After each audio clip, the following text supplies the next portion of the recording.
திருவாவடுதுறை ஆதீன ஸ்ரீலஸ்ரீ அம்பலவான தேசிகரை பணிவோமாக. வினவுவோம் அறிவோம். 10வது வினா. பெருமானை எப்படி பார்ப்பது? ஊனக்கண்ணால் பார்க்கிற அனைத்தும் அழியக்கூடியதே. நாம் நமது ஊனக்கண்ணால் பார்த்த பேஜர், வால்வு, ரேடியோ போன்ற பொருட்கள் எல்லாம் அழிந்துதானே போயின. அவை போன்றுதான் மற்ற பொருட்களும் கூட. ஒரு காலத்தில் இவை அனைத்தும் அழிந்துதான் போகும். அவை போல கடவுளையும் ஊனக்கண்ணால் காண முடியும் என்று சொன்னால் கடவுளும் அழிபொருள் ஆகிவிடுவானே. அப்படியானால் அவனை எப்படித்தான் பார்ப்பது?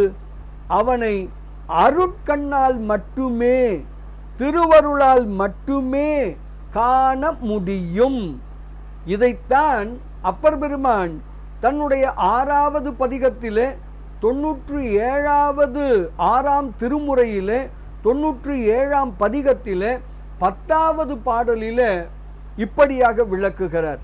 அவன் அருளே கண்ணாக காணினல்லால் இவன் இறைவன் என்று எழுதி காட்டொணாதே என்று விளக்குகிறார். அவன் அருளே கண்ணாக காணினல்லால் இவன் இறைவன் என்று எழுதி காட்டொணாதே. இது அப்பர் பெருமானின் திருவாக்கு. அருட்கண் பெறுவோம், பெருமானை காண்போம். நன்றி. சிவாய நம.